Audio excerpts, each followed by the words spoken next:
Hey guys, what's up? Welcome back. We are once again in Stormworks. We're going to be working on our carrier today, but we're going to start off with a little something different. I made these TV missiles, and that's kind of what we're going to work on getting into the ship today. So the missiles will change a little bit, not dimensionally, just kind of aesthetically, and they'll function a little bit better.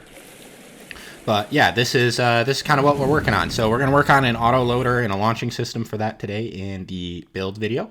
So if you guys like this series, don't forget to hit that like and subscribe button and come back for more.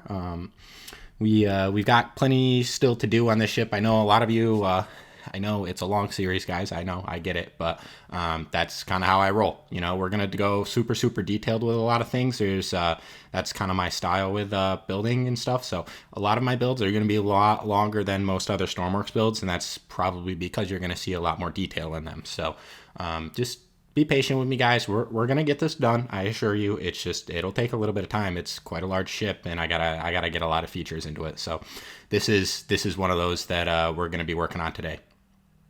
But anyways, I'm just kind of yapping right now. So how the missile works is essentially it's this again. It's gonna change, but they're gonna change to like 3x3 bodies, but the dimensions are gonna stay the same. The missiles are going to be TV guided, and they're going to use the composite only signal. So I'm not going to translate the composite signals into the green number signals for control surfaces at all.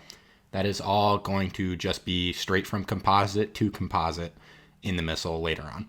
So that's kind of what we're working with right now. I'm kind of trying to line up where we are going to put multiple hardpoints on the TV guided missiles.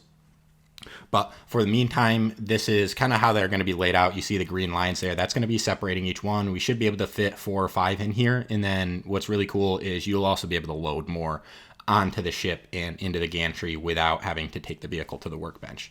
So we'll get into that a little bit later. I'm going to let the time lapse roll a little bit on this one. And then I'll talk to you more about how the auto loader is actually going to load and then how you can reload it. And then also, you know, kind of how the TV guided missiles work and stuff. So.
All right, so we are in the real world again. You guys got to see most of the kind of action that this thing's gonna have. So mostly from here, I just got to automate it and make it work a little bit better. But yeah, So these are TV guided missiles. They're going to shoot straight out the front of the hull, which I think is kind of a fun, intimidating little thing that a missile just pokes right out the front. But yeah, so we are going to, again, kind of fine tune that. But for the most part, how it's going to work is you're just going to have that little missile loading gantry in there, and it's going to have 4 or 5 missiles in it. And then every single time you click load missile, it'll just kind of bring one up, connect it to that, and then shove it to the front. So one thing to note with this system, guys, is you're not going to be able to unload the missile. So it's going to have to be manually. Once it is loaded and primed, it is going to have to get fired, or you are going to have to manipulate moving it wherever you want yourself. So that's just one thing to keep in mind. But enough of that. I'll talk about the missiles a little bit. If you guys want them, they are on my workshop page. They're called TV Hammerhead Guided Missiles, or Hammerhead TV Guided Missiles. You guys can go ahead and download them. Like I said, they are very, very logic light, so they're just composite to composite. There's not really much math going on. But they have a range of 10 kilometers. So a decent range. You definitely can strike people pretty far out. I know that kind of crashed into the ground, but we weren't really steering it, so that makes sense. But we are back in microcontroller land, and again, I know I normally cut these out, but I'm going to leave this one in just so you guys can kind of get a gist as to how this works. So there's 2 hardpoint connectors on the rocket. Only the front one will launch it. The other one is just for moving, and then there's also some sliding tracks just to make sure it stays in line in the missile gantry. But basically how it's going to work is, if you didn't know, the hardpoints will output a number depending on what is attached to them. So default is 0 with nothing attached, and if you don't edit the drop-down menu in the hardpoint that attaches, it will just show a 1. So I'm using a threshold gate in here.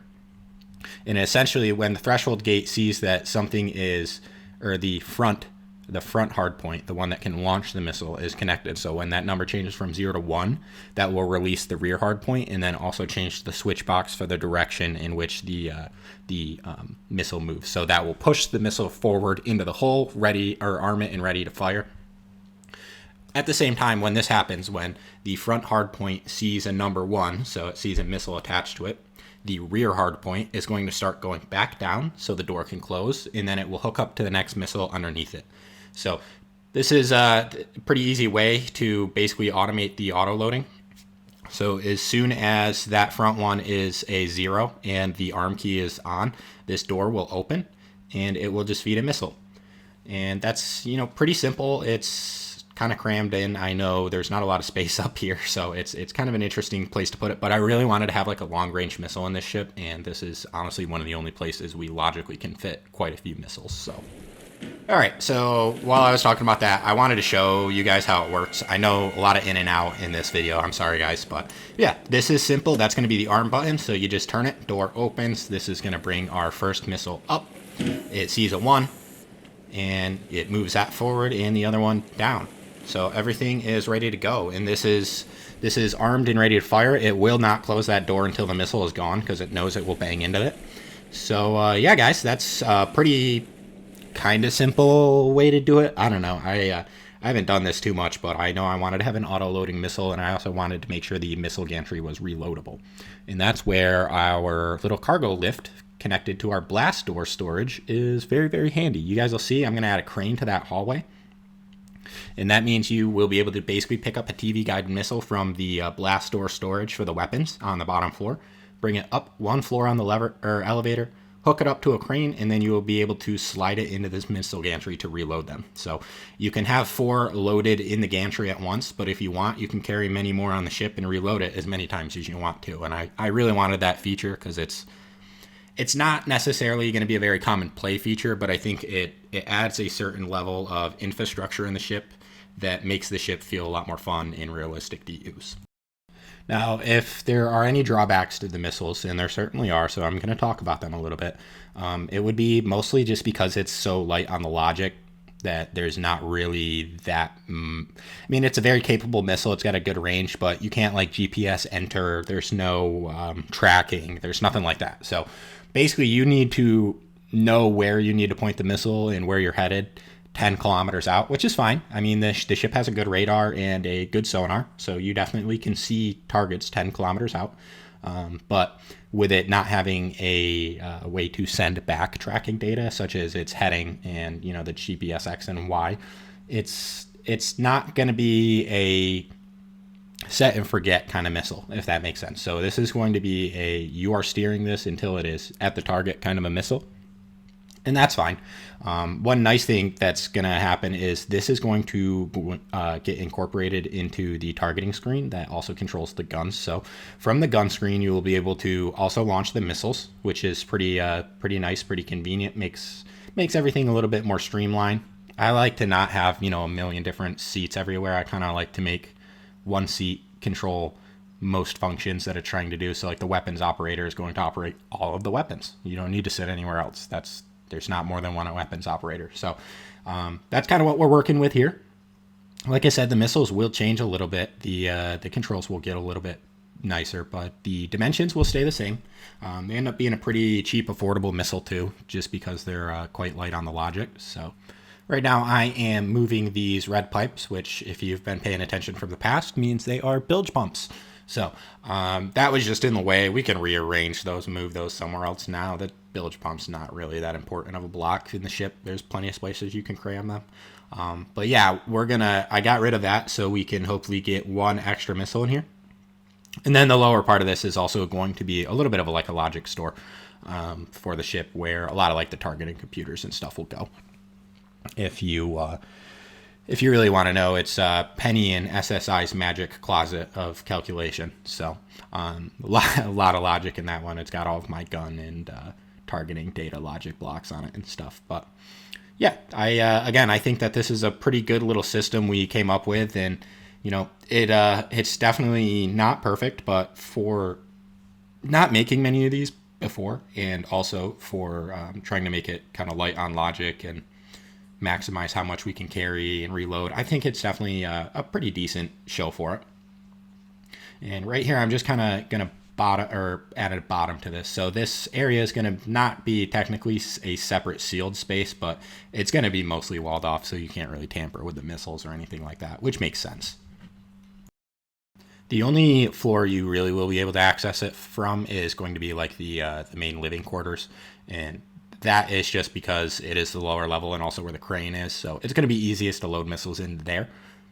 But enough of that. Obviously there's still a little bit of work to be done when, I'll go back and redo the controls for this stuff when I go and do the targeting computer. But yeah, for the most part, this is all put in place. I'll kind of talk about what else goes down there in the bottom floor, just because obviously that takes up a bit of space. The only other thing we're going to get down there is you guys saw us work on the laundry room last time. So next time, well, not next time, but later on, we're going to get a jail cell down there too. And kind of just a general boarding room for any passengers or anything like that you may accumulate on your journeys. But that is just about all we have for this one, guys. So I am, for the most part, done building. I'm just going to show off these missiles one more time so you guys can check it out. Again, just kind of understand, I'm going to change the controls. It's going to get cleaned up a lot more, as per usual. I kind of get a lot of the bones done in the videos, and then I go back and I kind of make them look a little prettier off camera, which is hard to do on camera because I take my time and I look at walls and kind of stare at things blankly. So you guys probably wouldn't love it, but yeah, the missile right now is a little slow. I'll speed it up a little bit, but I think it works great. It's pretty compact. It looks cool. It's intimidating. It's fun. So definitely mission accomplished here. But yeah, this is going to be one of the main armaments, and again, just going forward, we're going to get some Gatling guns on each side. We're going to get a dual autocannon on the roof, and then I'm going to get twin heavy autocannons on each side as well. So the carrier will definitely have some firepower. It's not going to be like a battleship or a destroyer or anything like that, but it's going to be able to hold its own and defend itself. And these missiles are more of a kind of a first strike resource, if that makes sense. Again, they have a longer range. You can kind of smack things on land, pretty deep inland if you want. They're not really great for hunting helicopters or planes, but boats and tanks and stuff on land, definitely pretty good. But yeah, that's pretty much all I got for you guys in this one today. So if you made it to the end, thank you so much. I really appreciate that. That really helps the channel out. If you like the build series, don't forget to hit that like and subscribe button and come back for more. I know this is a long series, guys. I know. We'll get it done, I promise. Just that's kind of how I roll. Like I said, things are a little slower around here, so I hope you guys are okay with that. But again, thank you all. if you are still here listening to me ramble, and I hope you all have a wonderful rest of your day.